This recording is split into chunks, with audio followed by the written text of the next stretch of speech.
대부분의 우리 교우님들이 예배 시간에 보면은 예배 잘 집중하시고, 특히 제가 다른 교회 많이 가서 설교를 해봤는데 우리 교회 교우님들처럼 이 설교를 잘 들으시는 분들도 그렇게 많지 않아요. 그 점에 대해서 제가 늘 감사드리고 참 설교에 보람을 느끼고 설교 준비하고 있습니다. 그런데 간혹 이제 너무 몸이 피곤하거나 특별히 우리 교사들이 이제 일부 예배 시간에 교회 학교에서 또 수고하고 오신 분들도 계시는데, 그러면 의자 푹신푹신하고 편하고 에어컨 빵빵하게 나오고 또 제 목소리는 자장가처럼 들리고 그래서 좋을 수가 있어요. 정신 똑바로 차리고 오늘은 제가 특별히 유초등부 교사들을 주목해서 보겠습니다. 굉장히 에너지를 뺐거든요. 에너지를 받아야 됩니다. 그래서 눈꺼풀에 맷돌이 올라간 분들이 혹시 있는 것 같은데 정신을 잘 차리고 정신줄을 똑바로 잡으시고 말씀을 들었으면 좋겠습니다. 할렐루야. 이 종말론은 무슨 수수께끼 풀듯이 주님의 재림 날짜를 예측하고 또 인류의 종말에 무슨 일이 일어날 건가 그 예측하고, 그게 아니에요. 또 말세에 관한 어떤 지식을 쌓고 그것도 아닙니다.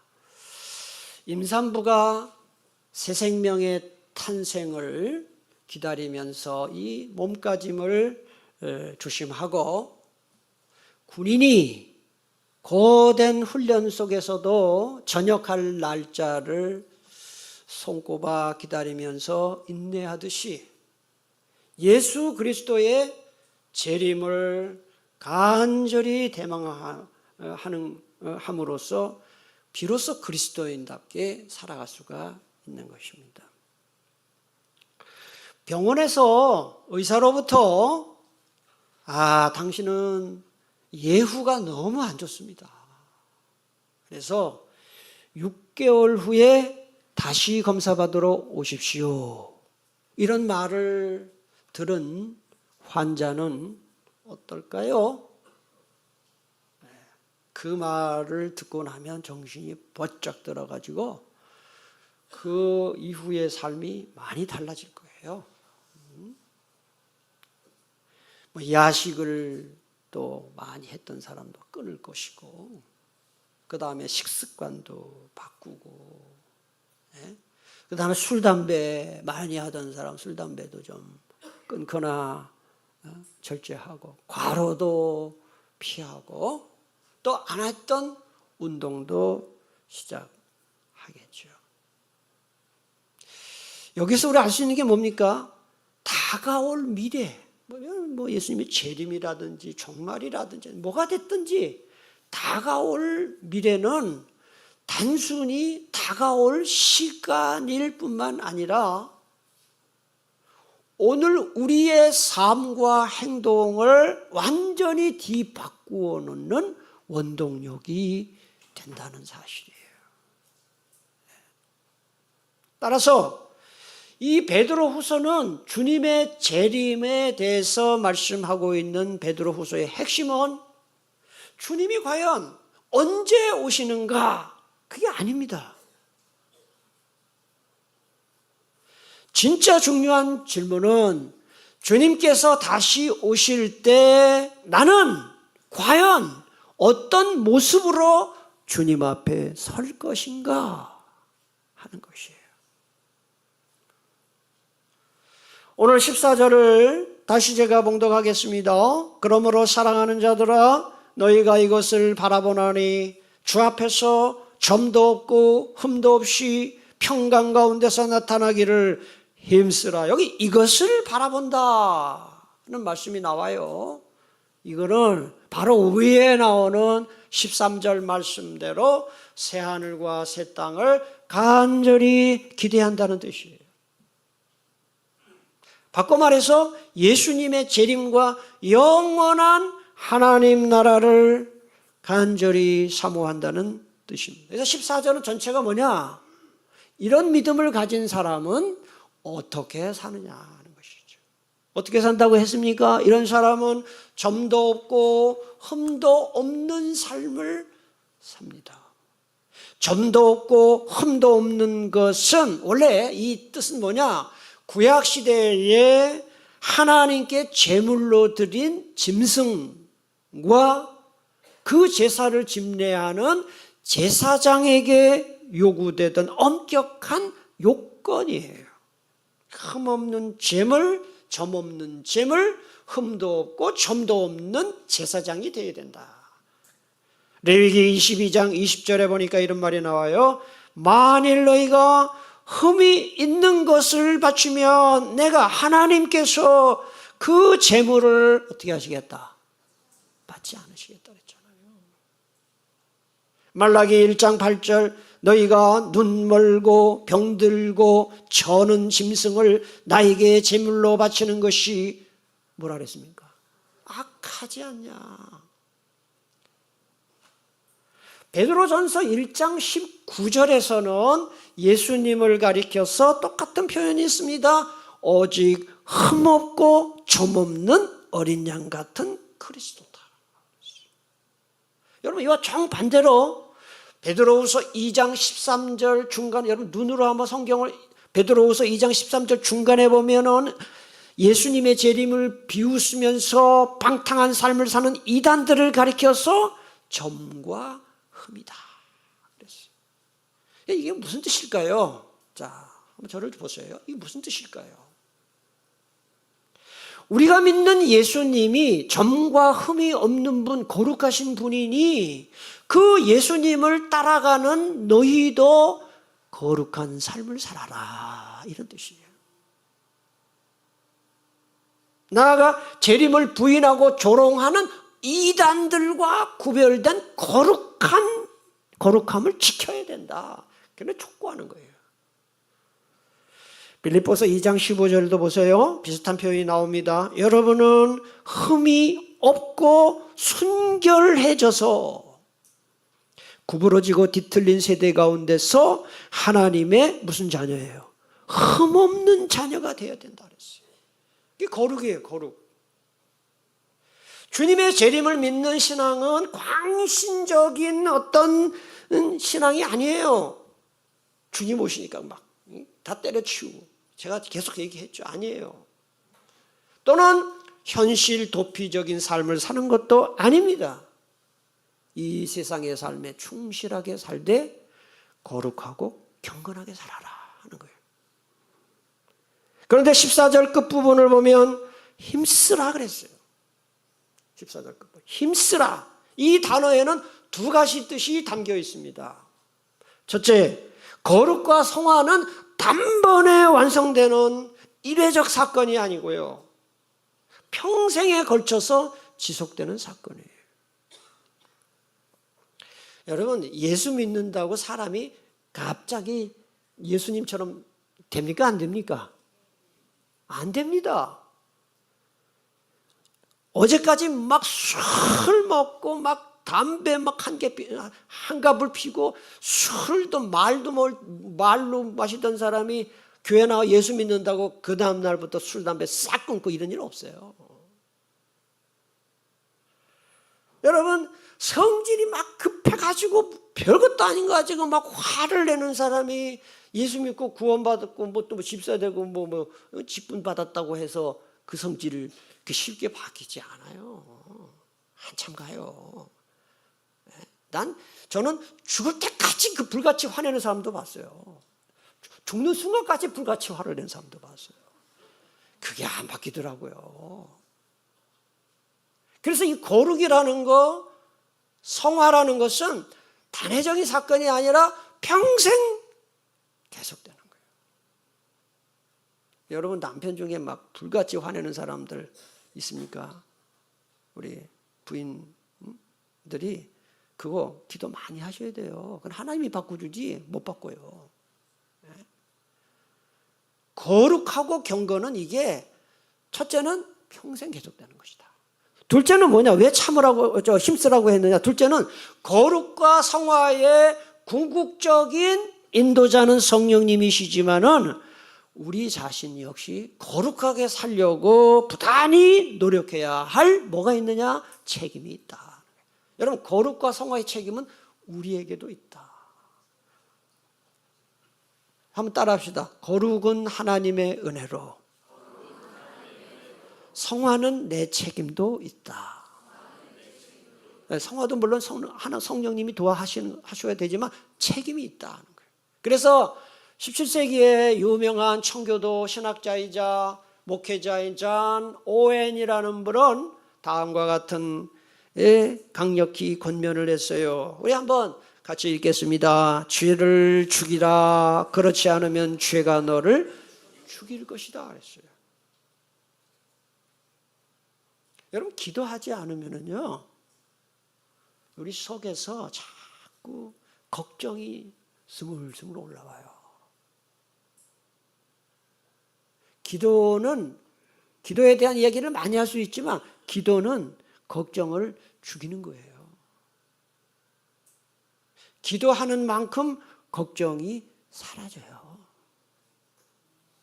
말씀을 멀리 하면요, 자꾸 마음에 세속화의 마음이 들어요. 죄를 방치하면은 죄가 우리 마음을 지배해버려요.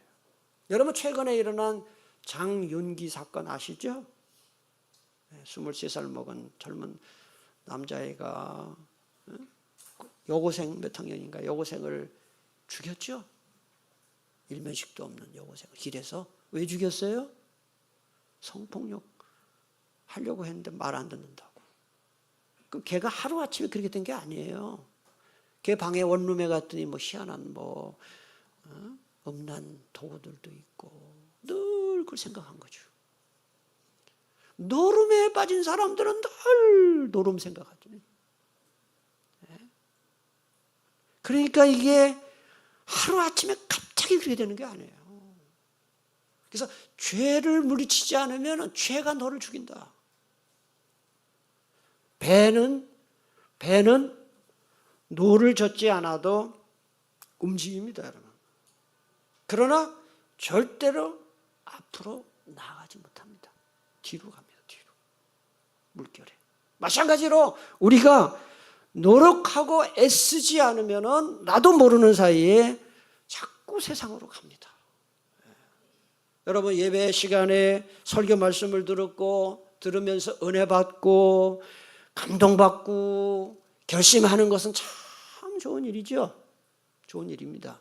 하지만 그것으로 끝나면 안 됩니다. 은혜 받고 감동하고 결단한 것을 일상 속에서 실천해야 된다.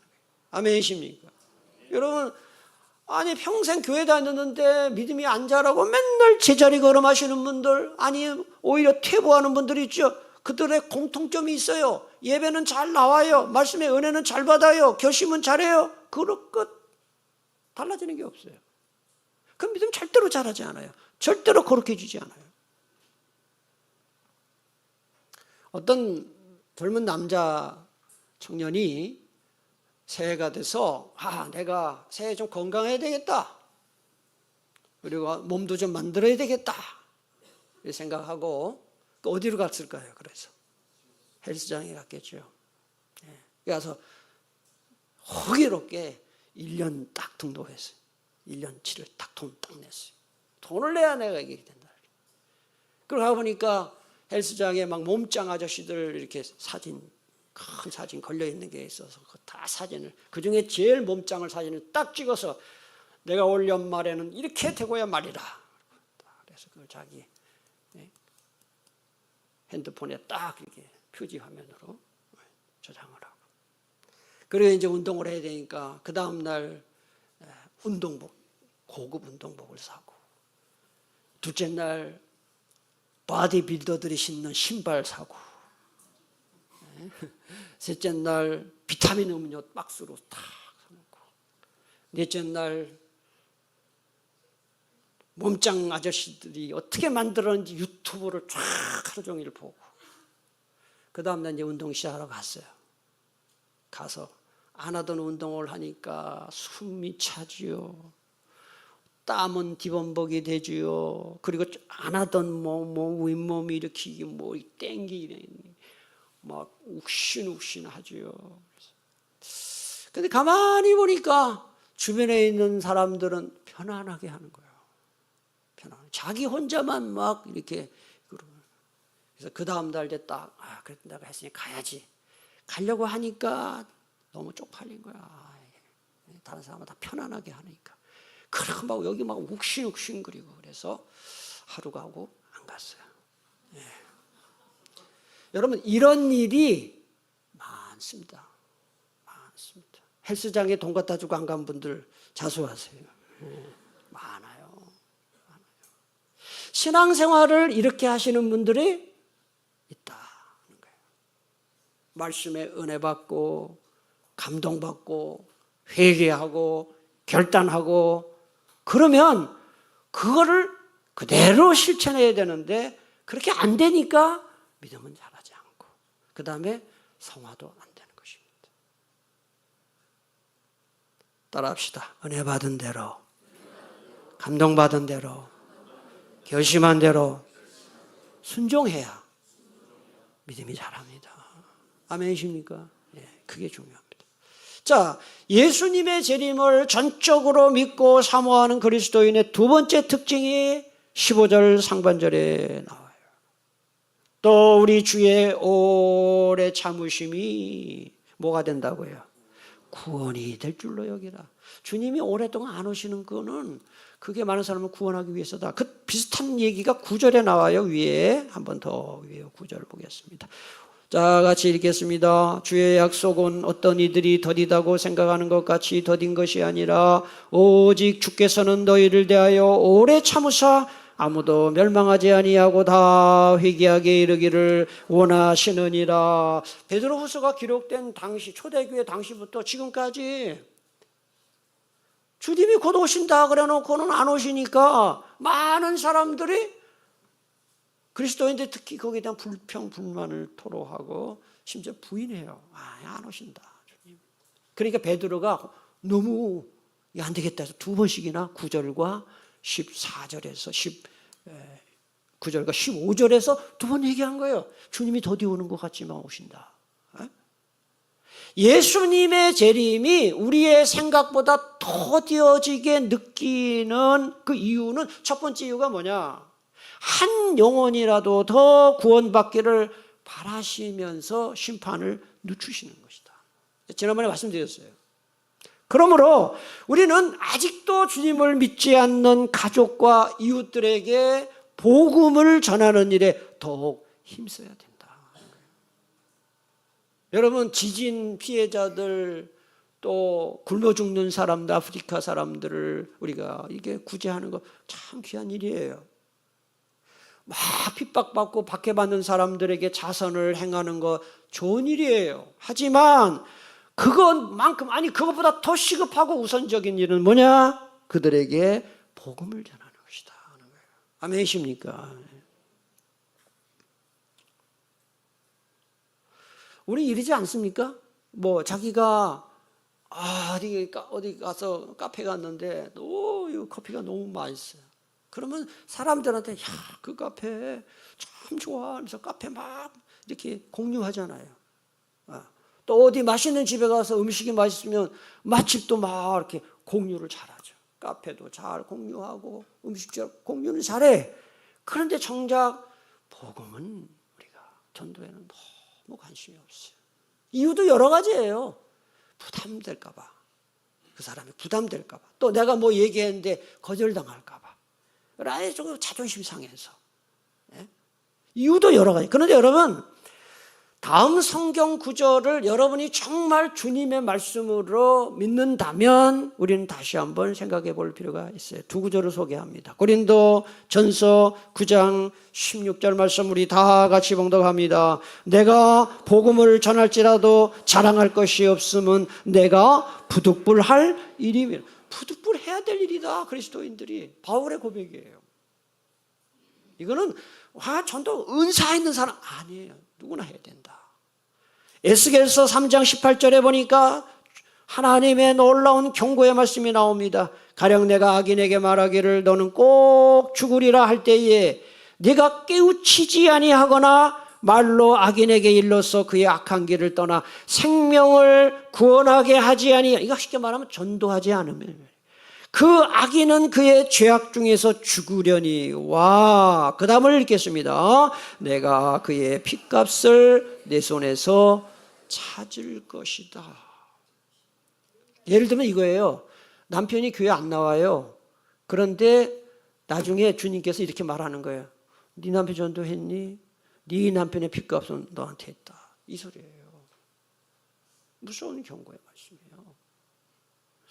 여러분, 제가 신문을 사실 저는 읽어요. 매일 2개의 신문을 읽어요. 그런데 제가 신문 읽다가 참 감동받는 기사가 있는데, 작년에 어느 의정부의 어느 아파트에서 불이 났어요. 몇 층인지 기억은 나지 않아요. 아파트에서 불이 났어요. 어떤 새벽, 다 잠을 자는 새벽인데 어떤 남자가 어떻게 알게 됐어요.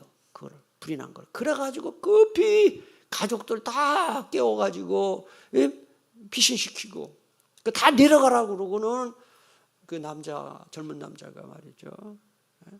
자기는 안 내려가고 그 복도에서 다니면서 집집마다 문 두드리면서 불났습니다. 빨리 나오세요. 그러면서 막 층층이 다니면서 그렇게 했어요. 그래가지고요, 그 사람 때문에 수십 명이 살았어요. 수십 명이. 나중에 기자가 물었어요. 아니, 당신 잘못하면 당신도 연기 질식돼서 죽을 수도 있고 불에 타 죽을 수도 있는데 어떻게 그런 생각을 했나요? 그랬을 때 이 사람이 이렇게 대답했어요. 나 혼자 살겠다고 이웃들이 불에 타 죽는 것을 보고만 있을 수는 없었습니다. 그런 말을 했어요. 저는 그 기사를 보면서 이게 주님의 마음이 크다.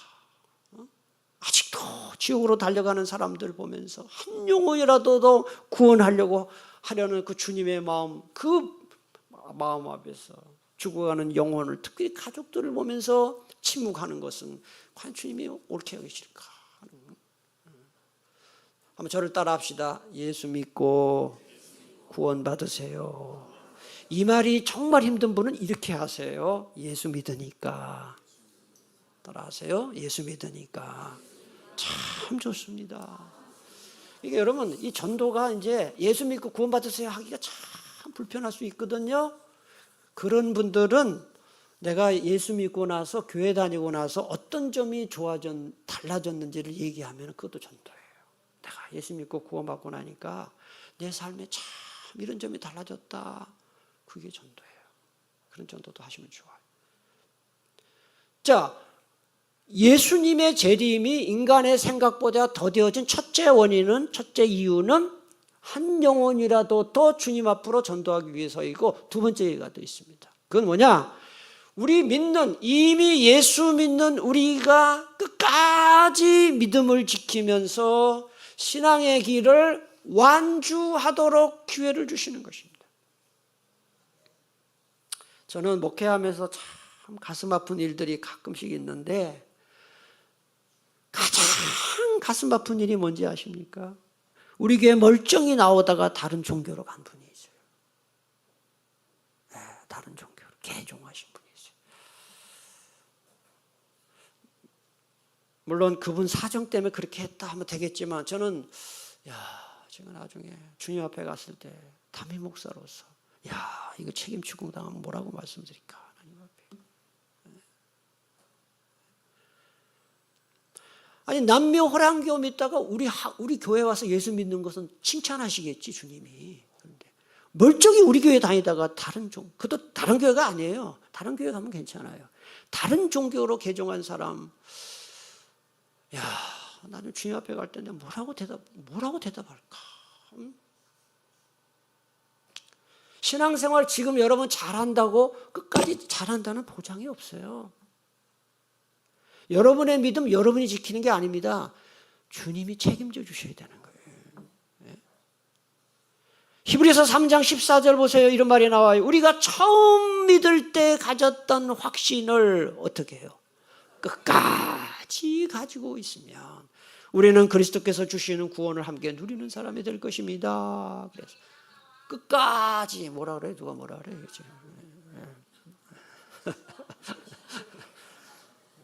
설교 이제 한 5분 후에 끝나요. 그러니까 지금 신앙생활 잘한다고 나중까지 잘한다는 보장이 없다 하는 거예요. 신앙은 시작하는 것보다 끝까지 완주하는 것이 더 중요하다. 예. 여러분 1968년에 올림픽이 멕시코시티에서 열렸어요. 멕시코시티에서. 그런데 그 올림픽의 꽃이 무슨 경기인지 아시죠? 마라톤이죠. 마라톤 경기가 열렸는데 지금까지 열렸던 올림픽 마라톤 경기 중에 가장 감동적인 경기가 1968년 멕시코시티의 마라톤 경기였어요. 그 이유를 잘 말씀드릴게요. 거기 올림픽 그 마라톤 선수 중에 아프리카 탄자니아라고 있어요. 올림픽 마라톤 잘하는 탄자니아 출신의 마라톤 선수인 잔 아크와리 선수 이야기를 합니다. 저 선수입니다. 여러분 가만히 저 선수의 몸을 보세요. 정상인 것 같아요? 좀 다친 것 같아요? 네? 다리에 붕대를 메고 있죠. 이제 한참 뛰다가 올림픽 마라톤 한참 뛰다가 말이죠. 선수들 간에 뒤 엉켜가지고 넘어진 거예요. 그래서 머리가 깨지고 피가 나고 다리에 붕대를 감아야 할 만큼 중상을 입은 거예요. 그럼 이 정도 되면은 여러분이 선수라면 그냥 중지하겠죠. 보통 1등이 마라톤 1등이 얼마 만에 보통 들어갑니까? 2시간 10 몇 분 이렇게 들어가죠. 그러니까 마라톤 1등 선수가 다 들어갔어요. 결승 끊고 다른 선수도 다 들어갔어요. 넘어진 선수도 다 포기했어요. 근데 이 선수는 이 포기하지 않고 이 다리를 끌고 경기장에 이제 관중들도 많이 떠나가고 어둑어둑해지는 그때가 되어서 몇 시간이 정확히 전 모르겠어요. 조사를 안 해봐가지고요.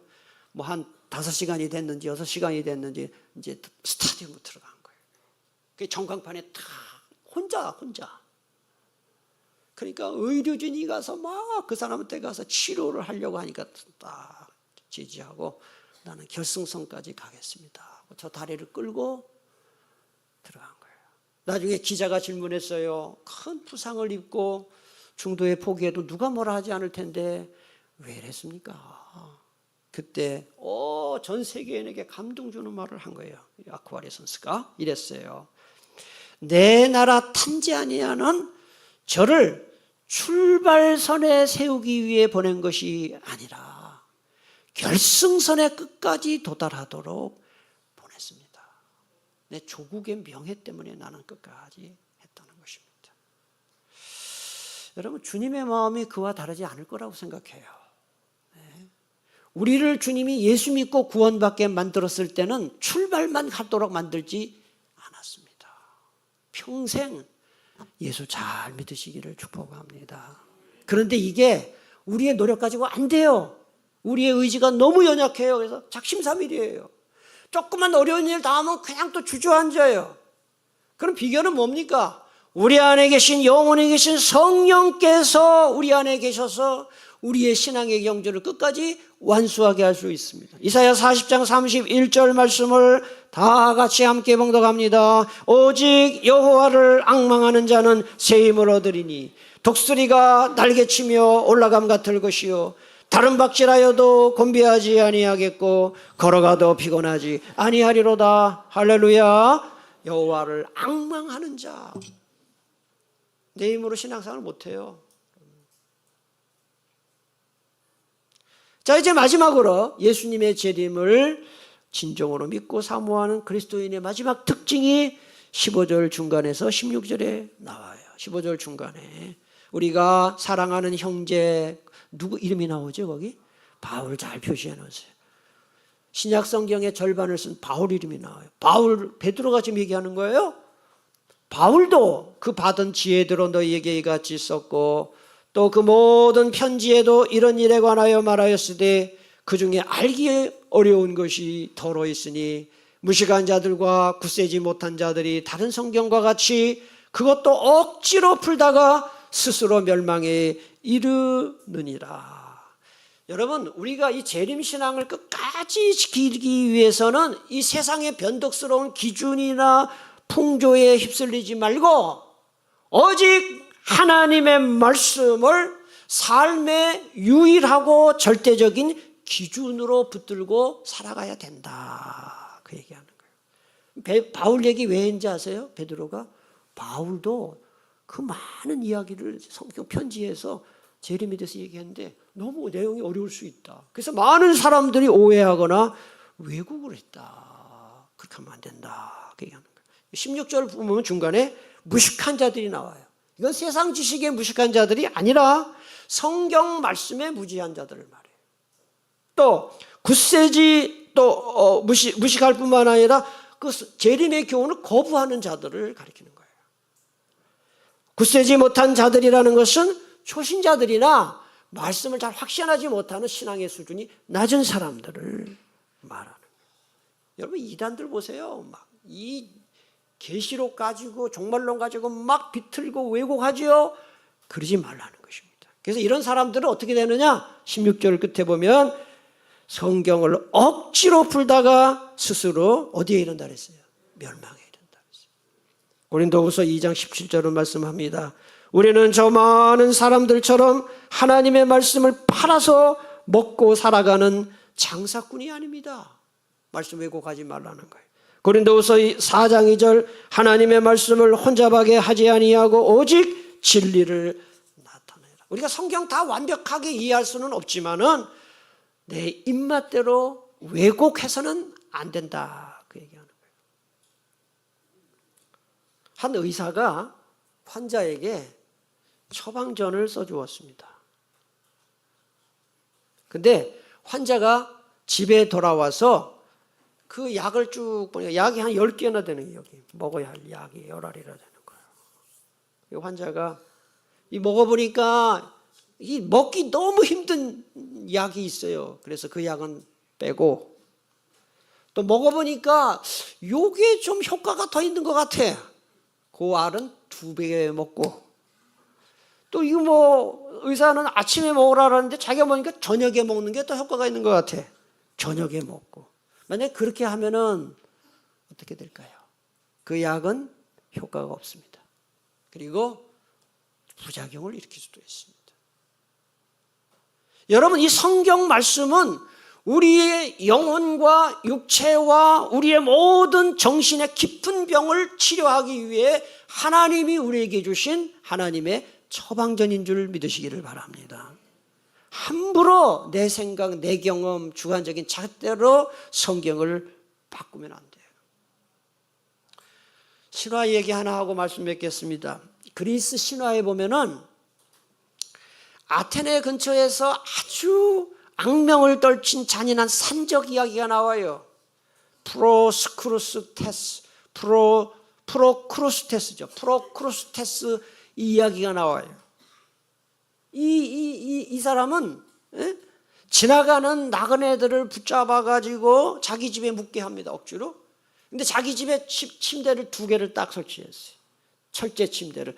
하나는 아주 짧은 침대 하나 만들고 하나는 긴 침대를 만들었어요. 그래서 지나가다가 잘 들어보세요. 키가 큰 나그네를 납치해서 데려와서는 정상적이라면 어디 침대에 누워야 돼요? 일부러 짧은 침대에다가 키가 큰 사람을 눕혀놓고 짧은 침대에서 튀어나오는 팔 자르고 다리 자르고 그래서 그 사람의 키를 침대에 맞추는 거예요. 키가 아주 작은 나그네를 납치해 와가지고는 큰 침대에 눕혀놓고 팔 잡아 빼서 침대에 맞추고 다리 잡아 빼서 맞추고 목 빼가지고 맞추고 해서 사람을 불구로 만드는. 그래서 요 신화에서 나온 말이 프로크루테스의 침대라는 그런 말이 나왔어요. 이게 무슨 뜻이냐면 자기의 주관적이고 좁은 기준에 맞추어서 남의 생각과 삶을 강제로 바꾸거나 뜯어고치는 횡포, 가리킵니다. 근데 우리 그리스도인들이 바로 성경에다가 이런 짓을 하는 거예요. 잘 들어보셔요. 예, 하나님의 말씀 가운데 내 마음에 들지 않는 가르침은 그냥 다 싹둑 잘라내고, 내 입맛에 맞는 구절만 은혜 받아가지고 그 말씀 외우고 다니면서 자기 잘못을 합리화하는 것입니다. 예를 들면 이거예요. 말씀을 읽다가 어떤 말씀이 탁 나오니까, 이건 너무 요즘 시대에 이렇게 살 수가 있나, 요즘 시대에 이거 안 맞아, 다른 사람 다 이렇게 안 해, 예수 믿는 사람은 다 이렇게 안 해. 제가 조금 예민한 얘기 하겠습니다. 미리 말씀드립니다. 혼전 순결 지켜야 된다. 성경은 순결을 강조해요. 결혼하기 전에 절대로 성관계 맺으면 안 된다. 그거는 성경의 가르침이에요. 요새 혼전 순결 얘기하면 완전히 꼰대. 혼전 순결. 제가 그 전에 주례해 줄 때는 결혼 교육을 시켰어요. 요새도 뭐 제가 주례할 때 결혼 교육 시켜요. 그럴 때 물어봤어요. 너 총각 맞냐? 너 처녀 맞냐? 물어봤어요. 그런데 몇 년 전부터는 안 물어봐요. 왜냐하면 말해봐야 소용이 없어요. 네. 여러분, 동성애가 죄냐 아니냐, 그걸 설문조사해요. 대학생들한테. 안 믿는 청년들이 죄 아닙니다 라고 대답한 그 수치하고, 교회 다니는 청년들이 죄 아닙니다 라고 대답한 수치가 거의 비슷해요. 이게 뭘 말하죠? 교회만 다니지 성경을 진리로 안 믿는 거예요. 부부는 배우자 간의 순결을 지켜야 됩니다. 아무도 아멘을 안 하네. 애 만들면 안 돼요. 자기 남편 따로 있고 남자친구 또 있으면 안 된다고요. 우리 교회 중에 애인 있는 사람 있나요? 나한테 고발하세요. 안 됩니다. 저도 지금까지 살면서 절대로 애인을 만들지 않았습니다. 저 아내 빼고는 모든 여자를 돌같이 보고 있습니다. 왜? 성경이 그러라고 했으니까. 동성애, 소수 인권 보호? 아니, 인권은 다 그렇게 보호해야 됩니까? 성경이 죄라고 하면 죄입니다. 아멘이십니까? 성경이 죄라고 하면 죄다라고 하는 사람이 예수 믿는 사람입니다. 성경은 그렇지만 시대가 이런데 그럼 예수 믿지 마세요.